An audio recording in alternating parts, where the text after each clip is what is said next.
আসসালামু আলাইকুম ওয়া রাহমাতুল্লাহি ওয়া বারাকাতুহু। সুপ্রিয় দর্শক, সকলকে আমন্ত্রণ আমাদের আজকের আয়োজনে। শুরু করছি সুন্দর জীবনের জন্য। আপনাদের সাথে রয়েছি আমি নুসরাত তামান্না ফারুকি। আজ যে বিষয় নিয়ে কথা বলবো তা হলো অসহায় ও দরিদ্র যে শ্রেণীর মানুষরা আছে তাদের প্রতি আমাদের দায়িত্ব এবং কর্তব্য। খুব সহজেই বুঝতে পারছি যারা দায়িত্ব পালন করবেন নিঃসন্দেহে তারা সামর্থ্যবান, এবং এই সামর্থ্যবান কারা এই বিষয়টা নিয়ে আমাদের সাথে আলাপ করবেন। আমাদের সাথে আছেন স্টুডিওতে বিশিষ্ট শিক্ষাবিদ সেলিন ইয়াসমিন। আসসালামু আলাইকুম। ওয়ালাইকুম আসসালাম। সুপ্রিয় দর্শক, আমাদের সাথে আরও আছেন বিশিষ্ট চিন্তাবিদ এবং ইসলামিক বক্তা কামরুন নাহার সীমা। আসসালামু আলাইকুম। ওয়ালাইকুম আসসালাম। সুপ্রিয় দর্শক, যে বিষয়টি নিয়ে কথা বলবো তা হলো দরিদ্র ও অসহায় শ্রেণীকে আমরা যে সাহায্য করব সেক্ষেত্রে আমাদের যে সামর্থ্য, মানে আমরা যারা সামর্থ্যবান ভাবছি নিজেদেরকে তারা কারা, সেটিকে অর্থের মানদণ্ডে কিনা। আল্লাহ তাআলা আমাদেরকে সম্পদ সংসার সব কিছু দিয়ে যেমন পরীক্ষা করেছেন, আবার কাউকে কাউকে না দিয়েও পরীক্ষা করেছেন। সেই না দেওয়ার ক্ষেত্রে দরিদ্র অসহায় বলতে আমরা কাদেরকে বোঝাচ্ছি এবং সামর্থ্যবান কারা, আমরা শুনবো আমাদের সেলিন আপনার কাছ থেকে। ধন্যবাদ। আসলে এই যে সামর্থ্যবান আপনি বললেন, এখন সামর্থ্য কি কি ক্ষেত্রে হতে পারে? একটা হতে পারে যে আমার আর্থিক সামর্থ্য আছে, আমার শারীরিক সামর্থ্য বা সক্ষমতা রয়েছে, আমার মানসিক সামর্থ্য রয়েছে, আমার জ্ঞানীয় সামর্থ্য রয়েছে। এই সামর্থ্য কিন্তু এতগুলো ভাবে আমরা ভাগ করতে পারি। হ্যাঁ, তার মানে আমরা সাধারণত সামর্থ্যবান বলতেই বুঝি হয়তো বিত্তবান ব্যক্তি, অর্থবিত্ত যাদের আছে তাদেরকে বুঝি। আসলে শুধু কিন্তু সেটা ভাবলে হবে না। কারো আমার হয়তো অর্থের দরকার নেই, শ্রমের দরকার আছে, সেই শ্রম দিয়ে আমার শক্তি দিয়ে আমি তাকে সাহায্য করতে পারি। রাসূল সাল্লাল্লাহু আলাইহি ওয়াসাল্লামের জীবনে অনেক এরকম গল্প আছে যে ওই যে আমরা এক বুড়ির গল্পই জানি, একটা বোঝা বয়ে নিয়ে যেতে পারছিল না, রাসূল সাল্লাল্লাহু আলাইহি ওয়াসাল্লাম ওটা টেনে নিয়ে যেয়ে তাকে বাসায় তাকে দিয়ে আসলেন। এই যে তার তখন ওই শ্রমের এই শারীরিক সামর্থ্যটার প্রয়োজন ছিল। তারপরে মানসিক সামর্থ্য আমরা যদি বলি, তার মানে এখানে বলতে পারি যে মেধার সামর্থ্য যার আছে, যে মেধা দিয়ে আমি সাহায্য করতে পারি, যে একটা সমস্যার সৃষ্টি হয়েছে এই সমস্যা থেকে উত্তরণের উপায়কে এখানে একটা, এবং তখন সান্ত্বনা দেওয়াটাও কিন্তু এক ধরনের সামর্থ্য। ছোট্ট একটা উদাহরণ দেই, তা আমরা খন্দকের যুদ্ধটা নিয়ে যদি বলি যে আরবরা চতুর্দিক থেকে আক্রমণ করছে, মদিনাকে রক্ষা করতে হবে, তখন সালমান ফার্সি বললেন যে আমরা যদি চারপাশে পরীক্ষা খনন করি তাহলে সহজে এটা আক্রমণ করতে পারেন। তার মানে ওনার মেধার সামর্থ্যটা তখন প্রয়োজন ছিল ওই মুহূর্তে, তার মানে মেধার সামর্থ্য। তারপর আমরা যদি বলি জ্ঞানীয় সামর্থ্য, মানে কারো জ্ঞান আছে, সে জ্ঞান দিয়ে কাউকে কোনো কিছু একটা বুঝাতে হবে বা তার সমস্যা থেকে উত্তর করতে হবে, বুদ্ধি পরামর্শ দেওয়া। তার মানে সামর্থ্য বিভিন্ন ধরনের হতে পারে, তাই না? এইভাবে আমরা বিভিন্ন জন সামর্থ্য, এবং অসহায়ও কিন্তু বিভিন্ন ধরনের অসহায় হতে পারে, সময় দিয়ে হতে পারে, মানে অসহায়ত্বটাও বিভিন্ন রকমের হতে পারে। সাধারণত আমরা বুঝি যে যে যারা দরিদ্র অসহায় হয়তো তারা খাবার পাচ্ছে না, এই অসহায়ত্বটা বেশি থাকে। তো এটার ক্ষেত্রে আমরা যদি বলি সেই ক্ষেত্রে তাদেরকে সাহায্য করার জন্য যে খুব বিদ্যমান হতে হবে এমন কিন্তু নাই। হ্যাঁ, যেমন রাসূল একটা হাদিসে কুদসি আছে, ওটা যদি আমরা বলি, যেরকম বলছে যে রাসূল সাল্লাল্লাহু আলাইহি ওয়াসাল্লাম বলছেন যে শেষ বিচারের দিন আল্লাহ তাআলা বলবেন, আমি অভুক্ত অবস্থায় তোমার কাছে এসেছিলাম, তুমি আমাকে খাবার দাও নাই, আমি পিপাসার্ত ছিলাম, তুমি আমাকে পানি দাও নাই, আমি অসুখে ভুগছিলাম, তুমি আমার সেবা করো নাই। তখন মানুষ বলবে যে হে আল্লাহ, আপনি তো স্বভাবমুক্ত, আপনার তো এগুলো কোনো কিছুই দরকার পড়বে না, আপনি তো ক্ষুধার্ত বা পিপাসার্ত বা রোগাক্রান্ত হন না। তখন আল্লাহ বলবেন যে ক্ষুধার্ত ব্যক্তিটা তোমার কাছে এসেছিল, তাকে যদি খাবার খাওয়াতে আমাকে খাওয়ানো হতো, যে তৃষ্ণার্ত ব্যক্তি তোমার কাছে এসেছিল তাকে যদি পানি দিতে আমার পিপাসা নিবারণ হতো, তাকে যদি যে রোগাক্রান্ত ব্যক্তি এসেছিল তার যদি তুমি সেবা করতে তাহলে আমি খুশি হতাম। তার মানে কি? তার মানে এই যে যখন আমরা যাকে যে অবস্থায় আসছে আমাদেরকে সাহায্য করতে হবে। তো এই মদিনাতে একবার একটা ঘটনা ঘটলো যে একজন রাসূল সাল্লাল্লাহু আলাইহি সাল্লামের কাছে একজন আসলেন, এসে বললেন যে আমি আজকে রাত্রে আমি আপনার মেহমান হতে চাই। তো রাসূল সাল্লাল্লাহু আলাইহি সাল্লাম বললেন যে তোমাকে তার মেহমানদারি করবে? তো একজন আনসার সাহাবী তিনি বললেন যে আমি আমার বাসায় নিয়ে যাব, অথচ উনি কিন্তু দরিদ্র ছিলেন। ওনার বাসায় নিয়ে গেলেন যখন, তার স্ত্রীকে বললেন যে উনি নবীজির মেহমান, আজকে আমাদের বাসায় রাত্রে আমাদের সাথে খাবেন। তো তখন তার ওয়াইফ বলল যে আমাদের কাছে অল্প একটু একজনের খাবার রয়েছে, বাচ্চারা তো ক্ষুধার্ত। বলছে বাচ্চাদেরকে ঘুম পাড়িয়ে দাও এবং যখন আমাদেরকে খেতে দেবে আলোটা বন্ধ করে দেবে, যাতে মেহমান বুঝতে না পারেন যে আমি খাচ্ছি না। হ্যাঁ, তো উনি খাবেন শুধু। তো এই যে একজন এক বেলার খাবার আছেন, তিনি সাহায্য করলেন। তো সাহায্য করবার জন্য দরিদ্র কিংবা বিত্তবান হওয়ার কোনো প্রয়োজন নেই, এটা আমাদের মানসিকতার প্রয়োজন, মানসিকতার সামর্থ্যের প্রয়োজন, আমাদের মানসিক সামর্থ্যের প্রয়োজন। এবং হচ্ছে তো এইভাবে এরকম আলী রাদিয়াল্লাহু আনহু এবং ফাতিমা রাদিয়াল্লাহু আনহার জীবনেও এরকম ঘটেছে। ওনারা রোজা আছেন, হ্যাঁ, তো ইফতার করবেন, শুধু দুইজনের ইফতার আছেন, ওনারা বসেছেন, দরজায় কড়া নাড়ল একজন বৃদ্ধ, ক্ষুধার্ত বৃদ্ধ। আলী স্ত্রীকে জিজ্ঞেস না করে সব খাবারগুলো ওনাকে দিয়ে দিলেন, ওনারা শুধু পানি খেয়ে থাকলেন। পরের দিনেও এরকম ঘটনা হলো, একজন এতিম বালক আসলো, হ্যাঁ, তারপরে হচ্ছে তাকেও এরকম দিয়ে দিলেন। তার তৃতীয় দিন একজন বন্দি আসলো, ইফতারের ঠিক সেই সময় উনি সব খাবার দিয়ে, এইভাবে 3 দিন পর পর ঘটলো। উনি কিন্তু চিন্তা করেননি একজনের খাবার আছে, উনি ওনাদের শুধু ইফতারটুকু উনি দিয়ে দিলেন, ওনারা না খেয়ে থাকলেন। এবং তারপরে তো ঘোষণা করা হলো যে এগুলো জিবরিল আলাইহিস সালাম ছিলেন, ওনাদেরকে পরীক্ষা করতে এসেছিলেন। তো সেটাই আসলে মানে কাউকে দরিদ্রকে অসহায়কে সাহায্য করবার খুবই গুরুত্বপূর্ণ হাদিসগুলো কিন্তু আমাদের এই প্রেক্ষাপটে, আসলে আমরা এখন না খেয়ে দিয়ে দিব সেরকম প্রেক্ষাপট আমাদের আসলে নেই এবং সেই মানসিকতাও নেই। সেই মানসিকতা আপার কথা থেকে আমি 3টা পয়েন্ট পেলাম, সেটা হচ্ছে ক্ষুধার্ত বলতে যে সে দরিদ্র হবে ব্যাপারটা কিন্তু তেমন নয়, সে মুসাফিরও হতে পারে। আবার সে পিপাসার্ত, যে সে একজন প্রতিবেশী বা আমাদের যে যাত্রা পথে আমরা কিন্তু আশেপাশে অনেকের কাছ থেকে পানি সাহায্য পেয়ে থাকি, খুব চমৎকার ব্যাপার সেটা। এবং শেষ মুহূর্তে যেটা বললেন সেটা হচ্ছে চিকিৎসার ব্যাপারে, যে চিকিৎসা সাহায্য করা। একজন রোগী কিন্তু একজন চিকিৎসকের কাছে অসহায়, সেখানে দারিদ্রতার ব্যাপার কিন্তু থাকছে না। তো আমরা সামর্থ্যবান বলতে আমরা সেই সামর্থ্যটাই বুঝাচ্ছি যেটা আল্লাহ তাআলা আমাদেরকে দিয়েছেন, শুধু অর্থবিত্ত দিয়ে নয়, আমাদের জ্ঞান দিয়ে, শ্রম দিয়ে এবং আমাদের অর্থের মাধ্যমে, এই 3টার সমন্বয়। এখানে কি আমরা একটা বিষয় আনতে পারি, সেটা হচ্ছে আমরা আসতে যেতে আপনারা হয়তো চোখে দেখেছেন গত কয়েকদিনে রাস্তার মধ্যে আমরা অসংখ্য ট্রাফিক সিগন্যালের সমস্যায় পড়েছি, কিন্তু আমাদের ছেলেরা যে সহায়তা নিয়ে এসেছে রাস্তায় ট্রাফিক কন্ট্রোল করছে, এটা কি একটা বড় ধরনের সহায়তা নয়? অবশ্যই। তো এই ক্ষেত্রে সামর্থ্যবানের যে যার জায়গা থেকে সাহায্যের যে কথাটা বলছি, আপার ভাষায় যদি আপনি একটু বলেন। ধন্যবাদ। আমি একটু দরিদ্রদের ব্যাপারটা একটু হাইলাইট করতে চাই, যে যেহেতু দরিদ্র বলতে দরিদ্রই আমরা বুঝি আসলে, যে আসলে যারা নিঃস্ব, আসলে যাদের কোনো ক্ষমতা নেই, তাদের হয়তো দুবেলা দুমুঠো পেট ভরে ভাত খাওয়ার সুযোগ নেই। তো এই ব্যাপারে আমি আল্লাহ রাব্বুল আলামিনের নির্দেশনটা একটু জানাতে চাই। সেটা হলো যে আল্লাহ রাব্বুল আলামিন সরাসরি আমাদেরকে কি বলেছেন। সূরা মুদাসসিরের 42 থেকে 47 নম্বর আয়াতে আল্লাহ রাব্বুল আলামিন বলেন, তোমাদেরকে কিসে জাহান্নামে নিক্ষেপ করেছে, অর্থাৎ জাহান্নামীদেরকে বলা হবে যে তোমাদেরকে কিসে এই জাহান্নামে নিক্ষেপ করেছে। তখন তারা বলবে, আমরা নামাজীদের অন্তর্ভুক্ত ছিলাম না, আমরা অভাবগ্রস্তদেরকে আহার্য দান করতাম না। দেখেন, দুটো পয়েন্ট, একটা নামাজীদের মধ্যে মানে আমরা ছিলাম না, এবং আমরা অভাবগ্রস্তদেরকে খাওয়াতাম না।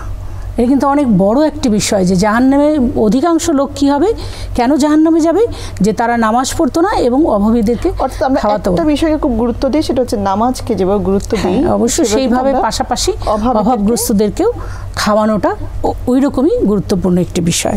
সূরা আনফালের 8 নম্বর আয়াতে এটা একটু উল্লেখ করি। এখানে আল্লাহ রাব্বুল আলামিন বলেন, আর এ কথাও জেনে রেখো, যে কোনো বস্তু সামগ্রীর মধ্য থেকে যা কিছু তোমরা গনিমত হিসেবে পাবে, তার 1/5 হলো আল্লাহর জন্য, রাসূলের জন্য, তার নিকট আত্মীয় স্বজনের জন্য এবং এতিম, অসহায় এবং মুসাফিরের জন্য।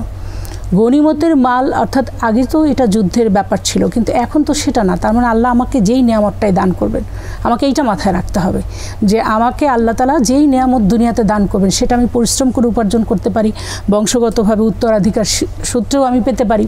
তো এরকম যেভাবে আমি যখনই আমার কাছে সম্পদ আসবে, তখন তার একটা অংশ আল্লাহ, একটা অংশ রাসূল সাল্লাল্লাহু আলাইহি ওয়াসাল্লাম এবং একটা আত্মীয় স্বজন এবং একটা অংশ মুসাফির বা দরিদ্রদের জন্য রাখতে হবে। উপার্জন যেটা করি সেটাকে আমরা ভাগ করি, কিন্তু পৈতৃক সম্পত্তি যেটা পাই সেটা থেকে কিন্তু খুব একটা আমরা কোনোটাই আমরা ভাগ করি না। আপনি উপার্জন করার আসলেই কি একটা অংশ আপনি দান করছেন? সবাই কিন্তু না, আবার অনেকেই করছেন, অনেকেই একটা পার্সেন্টেজ সবসময় সে রাখে যে আমি এই অংশটুকু দান করবো। আমি একজনের কথা জানি, আমার পরিচিত একজন, সে তার মার জন্য অনেক চিকিৎসা খরচ করাতো। তো তার মা যখন মারা গেলেন তখন তিনি ওই খরচটা আর তার আয়ের ভিতরে ঢুকাননি, মানে তার ব্যয়ের ভিতরে ঢুকাননি, তিনি পুরোটাকেই দান করে দিতেন দরিদ্র অসহায়দের মধ্যে। তো এটা আসলে মন মানসিকতার ব্যাপার, এটা আমাদেরকে রাখতে হবে মনে, যে আসলে দরিদ্রদেরকে সাহায্য করা এটা আল্লাহর অত্যন্ত পছন্দনীয় একটি কাজ। আরেকটা আয়াত একটু উল্লেখ করি, যে সূরা বাকারার 177 নম্বর আয়াতে আল্লাহ রাব্বুল আলামিন বলেন, তোমরা তোমাদের মুখমণ্ডল পূর্ব বা পশ্চিম দিকে প্রত্যাবর্তন করার পরে, হ্যাঁ, তোমরা যদি দেখো যে সেইটাই একটা পুণ্য কাজ, আসলে তা নয়। নবীগণের প্রতি বিশ্বাস স্থাপন করো এবং তারাই আত্মীয় স্বজন, পিতৃহীন, মিসকিন, মুসাফিরের, ভিক্ষুক, মুক্তিকামী, কৃতদাস তাদের জন্য দান করেছে। তার মানে এখানে একটা জিনিস উল্লেখ করা হয়েছে যে আমি যদি শুধু পূর্ব পশ্চিম দিকে মুখ করে শুধু নামাজই পড়ি তাহলে কিন্তু হবে না, আমাদেরকে এই লক্ষ্য অর্জন করতে হবে যাতে আমি দরিদ্র, অসহায়, মুসাফির এদেরকে যাতে আমি সাহায্য করি। তার মানে আমার যেই গুণাবলীগুলো নিয়ে আমি আল্লাহ রাব্বুল আলামিনের কাছে উঠব মৃত্যুর পরে, আমার যে হিসাবটা হবে তার মধ্যে আমাকে কিন্তু এই হিসাবটাও দিতে হবে যে আমি সব কিছুই করেছিলাম, নামাজ পড়েছি, রোজা করেছি, সব কিছুই করেছিলাম, কিন্তু আমি কি আসলে দরিদ্র অসহায়দের প্রতি কোনো দায়িত্ব কর্তব্য পালন করেছি? এটি কিন্তু আমাদের একটা মানে গুরুত্বপূর্ণ একটি বিষয়, যেটা আমাদেরকে কিন্তু করতে হবে। আরেকটি হাদিস বলি, যেখানে রাসূল সাল্লাল্লাহু আলাইহি ওয়াসাল্লাম বলেছেন যে কিয়ামতের দিন আল্লাহ এমন এক ব্যক্তিকে জিজ্ঞেস করবেন, যেটা আপা বললেন যে আমি খাদ্য অভাবে ছিলাম, ক্ষুধার্ত ছিলাম, আমাকে খাওয়াওনি, সেটা তো একটা হাদিস। আরেকটা হাদিসে বলা হয়েছে যে লোক কোনো বস্ত্রহীন মুসলিমকে কাপড় পরিধান করালো, সে যেন আল্লাহর রেশম কাপড় মানে প্রাপ্ত হলো আর কি। তার মানে আমি যদি কোনো গরিব, দরিদ্র, অসহায়কে যদি কোনো কাপড় পরাই, বস্ত্র দান করি, তাহলে আল্লাহ রাব্বুল আলামিন আমাকে রেশমের কাপড় জান্নাতে পরিধান করাবেন। তাহলে আমি যদি চাই, দুনিয়াতেই চাই যে আল্লাহ রাব্বুল আলামিন আমাকে রেশমের কাপড় পরান, তাহলে কিন্তু আমাকে বস্ত্র দান করতে হবে। এই ক্রাইটেরিয়াগুলো আস্তে আস্তে মানে আলাদা করে করে কোরআনে আসছে এবং রাসূল পাক সাল্লাল্লাহু আলাইহি ওয়াসাল্লাম আমাদেরকে বলে গেছেন যাতে আমরা এইগুলো ফলো করি, অনুসরণ করি, এবং এটা কিন্তু আমাদের অনুসরণ করা খুবই জরুরি। সূরা দোহাতে আরেকটা আয়াত উল্লেখ করি, 10 নম্বর আয়াতে আল্লাহ রাব্বুল আলামিন বলেন যে ভিক্ষুকদেরকে ধমক দিও না। কি সুন্দর একটা আচরণ, এইটা কিন্তু কোরআনে আল্লাহ তাআলা বলে দিলেন। তার মানে এই কাজটা করা আমাদের জন্য কি ফরজ। তাহলে আমাদের কি চিন্তা করতে হবে? কিন্তু থেকে গেছে, সেটা হচ্ছে আমরা যে সমাজে বসবাস করছি সেখানে কিন্তু ভিক্ষুক চিহ্নিত করা, খুঁজে বের করা। তারপরও আপনার কাছে একটা ভিক্ষুক আসছে, আপনি জানেন যে সে ভিক্ষুক, সে যে হোক, সে ব্যবসা করছে, তার বাড়ি গাড়িও আছে, আবার এরকমও দেখেছি যে ভিক্ষুকদের বাড়ি গাড়িও আছে, তো সেই অবস্থা। তো সেটা হলো আপনি তো জানেন না আসলে সে কতটা অসহায় বা কি। আপনি যেহেতু জানেন না জিনিসটা, আপনার কাছে কি বলবো, মানে জিনিসটা আপনার কাছে নিশ্চিত না, তাহলে সেক্ষেত্রে আপনি কিন্তু ওই ভিক্ষুককে ধমক দিতে পারেন। আসলে আপা যেটা মিন করছেন আমার মনে হয় যে আমরা সুন্দর দিব না, বাস ঠিক আছে দিব না, কিন্তু আমি ধমক দেব না, ধমক দেব না, দেব না। সে আমাদের কাছে নাটক করছে, তখন আমরা তাকে ধমক, কারণ একটা হাদিসে আছে না যে মিসকিন সে ব্যক্তি নয় যে এক লোকমা খাবার পেলো বা কিছু অর্থ পেলো আর চলে গেল। মিসকিন বা সেই ব্যক্তি যে হচ্ছে অন্যের কাছে চেয়ে চায় না, যার বিবেক করে চাইতে সে সংকোচ বোধ করে। তুমি যদি তাকে চিনতে পারো যে তার যার প্রয়োজন আছে কিন্তু সে অন্যের কাছে চাইতে লজ্জা বোধ করে, কুণ্ঠা বোধ করে, তাকে সাহায্য করে, সেই হচ্ছে আসল মিসকিন। রাসূল সাল্লাল্লাহু আলাইহি ওয়াসাল্লাম। আবার দেখেন এই দরিদ্রের ব্যাপারটা, এই শ্রমজীবী মানুষ যারা থাকে তারা বেশিরভাগই তো আসলে দরিদ্র, নিম্নবিত্ত মানুষ। এদের ব্যাপারে দেখেন রাসূল পাক সাল্লাল্লাহু আলাইহি ওয়াসাল্লাম বলে দিয়েছেন যে তাদেরকে যখন তোমরা কাজ করাবে তখন তাদের ঘাম শুকানোর আগেই তাদের পারিশ্রমিক দিয়ে দাও। অথচ আমরা এখন কি দেখছি, বর্তমানে দেখছি বিভিন্ন গার্মেন্টস বা কাজ করে তাদের সাথে, এবং তাদের বেতন বাড়ানো হয় না, তাদের ওইটুকুন টাকা দিয়েই চলতে হয়। অথচ দ্রব্যমূল্যের বৃদ্ধি মানে যেভাবে বেড়ে গেছে, তারা ওইটুকুন টাকা দিয়ে চলতে পারে না, তখন তারা চুরি ছিনতাই করে। এই জন্য আমরা কিন্তু আমাদের জন্য দায়ী। আজকে আমি চুরি ছিনতাই আমি মনে করি তারা করে না, হয়তো যাদের হাতে একেবারে টাকা নেই, যারা পথভ্রষ্ট, তারাই হয়তো চুরি ডাকাতি করছে। কিন্তু আপনারা যে পয়েন্টটা করেছেন সেটা হচ্ছে গরিব লোক যখন একেবারে যদি তাকে কেউ সাহায্য না না করে সে কোন বিপথে চলে যেতে পারে না, অধিকাংশ তারা পরিশ্রমী, তারা কিন্তু চুরি ডাকাতি দিয়ে খুব একটা যায় না, যেটা একটা কলমের মাধ্যমে বড় বড় ধনীরা যেও করে ডাকাতি করতে পারে সেটা কিন্তু তারা পারে না। কিন্তু এই একটা পয়েন্টে আমি কথা বলতে চাই, সেটা হচ্ছে যারা শ্রমিক তাদের সাথে আমরা দর কষাকষি না করে আমরা সাধারণ যারা জনতা তারা তো চাইলেই 2-1 টাকা বাড়িয়ে দিতে পারি, সেটা কি আমাদের প্রতি মানে আমাদের দায়িত্ব কিনা? অবশ্যই এই দায়িত্বটাকে আমরা পালন করতে পারি কিনা? যা যা জায়গা থেকে আমরা রিক্সাওয়ালা বলি, ছোটখাটো ভ্যান চালক বলি, তাদের সাথে আমরা খুব বেশি দর কষাকষি না করি। কারণ তারা যদি বড়লোকই হতো বা তারা যদি 2-4 টাকা বেশি নিয়ে তারা যদি আসলে বড়লোক হয়ে যেতে পারতো, তাহলে তারা তো রিক্সা চালাতো না বা তারা মানুষের বাসায় কাজ করতো না। হ্যাঁ, কিন্তু এই বিষয়টা আমাদের খুবই লক্ষ্য রাখতে হবে যে দরিদ্রদেরকে দিয়ে যখন আমরা কোনো কাজ করাবো অবশ্যই তাদের ঘাম শুকানোর আগেই পারিশ্রমিকটা দিয়ে দিতে হবে, অর্থাৎ মান্থলি যে পেমেন্টটা বা সাপ্তাহিক যে পেমেন্টটা ওটা খুব সুন্দর করে তাদেরকে আগে আগে দিয়ে দিতে হবে। তাতে যদি আমার কিছু হ্যাম্পারও হয় একজন মুসলিম হিসাবে, এটা কিন্তু আমাদের একটা বড় দায়িত্ব। আবার সূরা নূরে আল্লাহ রাব্বুল আলামিন বলেন, দরিদ্র অসহায়দেরকে বিবাহের ব্যবস্থা করে দাও। এটা আমার কাছে এত ভালো লেগেছে যে আসলে আমাদের এটা একটা দায়িত্ব, কিন্তু এটা আসলে আমরা ভ্রুক্ষেপ করি না, মানে এটা আমাদের মাথায় আসে না যে আমি একজন মুসলিম হিসেবে আমার যে দরিদ্র আত্মীয় স্বজন রয়েছে বা আমার কাজের লোক বা আমার কোনো শ্রমিক, হ্যাঁ আমার কোনো কর্মচারী, তারা তো দরিদ্র, তো তাদের বিয়ের ব্যবস্থা করে দেওয়াটার নির্দেশ আল্লাহ রাব্বুল আলামিন কিন্তু পবিত্র কোরআনে দিয়ে গেছেন। এটা খুবই একটা সুন্দর একটি বিষয়, যেটাও লক্ষ্য রাখতে হবে। খুব চমৎকার। কিন্তু মানে সমাজ গঠনে কেউ যদি এই অসহায়তাকে খুঁজে খুঁজে এই সহায়তাগুলো দিতে পারে যার যেটা প্রয়োজন, অবশ্যই অবশ্যই। আমার কাছে আসি যে আমরা এই সঠিক ব্যক্তিটাকে কিভাবে খুঁজে বের করব, মানে আমাদের তখন মানসিকতা কেমন হবে? সঠিক ব্যক্তিটাকে খুঁজে সঠিকভাবে ইয়ে করে না, আসলে ব্যাপার হচ্ছে যে আল্লাহ আমাদেরকে দিয়ে যে খলিফা করে পৃথিবীতে পাঠালেন এবং আমাদের দ্বারা কল্যাণ করার জন্যই কিন্তু পাঠিয়েছেন। আমরা সূরা আল ইমরানের যদি 110 নম্বর আয়াত দেখি, সেখানে বলছে তোমরাই শ্রেষ্ঠ জাতি, মানুষের কল্যাণের জন্যই তোমাকে পাঠানো হয়েছে। তার মানে কি, আমাকে মানুষের কল্যাণ করবার জন্যই আমাকে দুনিয়াতে পাঠানো হয়েছে, শুধু নিজে ভোগ বিলাসিতায় জীবন অতিবাহিত করবার জন্য নয়। তো এখন সেই সঠিকভাবে আমরা কিভাবে তাদের কাছে পৌঁছাতে পারি? প্রথমত আমরা পারিবারিকভাবে এটা করতে পারি যে আমাদের নিজেদের পরিবারের মধ্যেই যার যে ধরনের সাহায্যের দরকার, যেমন আমাদের সবারই দেখা যায় যে দরিদ্র আত্মীয় স্বজন আছে, বিভিন্নভাবে হয়তো তারা সাহায্য প্রার্থী বা হ্যাঁ বা বিভিন্ন রকম দুর্যোগ যখন আসে, আপনি বলছিলেন যারা বলতে পারে না, কিন্তু আমরা এরকম যদি আমরা কিন্তু চাইলেই নিজের আত্মীয়দের মধ্যে আমরা খুঁজে বের করতে পারি, সেটা না করে আমাদের মধ্যে একটা টেন্ডেন্সি দেখা যায় যে আমি অমুক জায়গায় 10 লাখ টাকা দিলাম, ব্যাস আমার ছবি সহ দেয়া হলো যে উনি 10 লাখ টাকা দান করেছেন, মানে গায়ে লেখা থাকলো যে এটা হচ্ছে ডোনার্স, রাইট? তার মানে কি, আমার মধ্যে অহংকার কাজ করছে, আমি দান করেছি এবং আমি চাচ্ছি, তো আমার দানটা হওয়া উচিত আল্লাহর সন্তুষ্টি অর্জনের জন্য, অন্যকে খুশি করবার জন্য নয় প্রথমত। তো আমরা আমাদের আত্মীয় স্বজনের মধ্যে যদি আমরা এভাবে খুঁজে খুঁজে নেই, দিয়ে তাদেরকে সাহায্য করা দরকার। আপা যেমন বললেন যে কারো বিয়ে দিয়ে দেওয়া, কারো ঘরটা নাই করে দেওয়া, বা হচ্ছে কারো একটা ছোট একটা দোকান করে দিলে সে হয়তো খেয়ে পড়ে চলতে পারবে। তারপর হতে পারে যে সামাজিকভাবে আমরা একটা সংগঠন গড়ে তুললাম, যে আমরা এই 5 জন মিলে আমরা একটা ইয়ে করলাম যে আমরা বিভিন্ন জায়গা থেকে কালেক্ট করে আমরা একটা লিস্ট করব, করে সেইভাবে দিই সমাজে, হ্যাঁ সামাজিকভাবে এটা আমরা সবাই যদি এটা করতো তাহলে কিন্তু আর কোনো এলাকা বাকি থাকতো না, কোনো দরিদ্র লোক থাকতো না। এক্স্যাক্টলি, মানে ইমব্যালেন্সটা থাকতো না। তারপরে ব্যক্তিগতভাবে এটা হতে পারে, সামাজিকভাবে, তারপরে প্রাতিষ্ঠানিকভাবে হতে পারে যে কোনো একটা প্রতিষ্ঠানকে আমরা দিলাম, আমি যদি জানি এই প্রতিষ্ঠান রিলায়েবল, আমার টাকা মানে অন্যায়ভাবে কোথাও খরচ করা হবে না বা মিসইউজ হবে না, এরকম যদি আমি বুঝতে পারি, তাহলে সেই প্রতিষ্ঠানকে দিতে পারি যে যার হচ্ছে এরকম অনেক রিসোর্স আছে, এরকম খুঁজে খুঁজে বের করে কাজ করা এবং মনিটর করা আসলেও সেই এটা হচ্ছে কিনা প্রাতিষ্ঠানিকভাবে হতে পারে। আর যেটা হওয়া উচিত, যেটা আমাদের দেশে হয় না, রাষ্ট্রীয়ভাবে। আপনার কথা প্রসঙ্গে একটি বিষয় যুক্ত করতে চাই। একটু আগে কিন্তু সীমা আপা বলেছেন যে আমরা যেন দরিদ্র অসহায় যাদের মধ্যে যদি বিবাহযোগ্য কেউ থাকে তাদের বিবাহের ব্যবস্থা করি। সেই ক্ষেত্রে আমরা কিন্তু রাস্তাঘাটে দেখতে পাই কেউ কেউ তাদের বিয়ে উপলক্ষে টাকা তুলতে আসে। সেই ক্ষেত্রে আমাদের কি করণীয়? আসলে আমাদের দেশটা তো আসলে আমরা আসলে চারপাশে এমন অবস্থা দেখি যে আমরা আর কাউকে বিশ্বাস করতে পারি না। হ্যাঁ, তো এই যে এবং কোরআনের যে আয়াতটা এসেছে সেটা হচ্ছে তার বিয়ের ব্যবস্থা করে দেওয়া। এখন আমি যে দিলাম 20 টাকা দিলাম, 30 টাকা দিলাম, এতে তো আর বিয়ে হবে না, তাই না?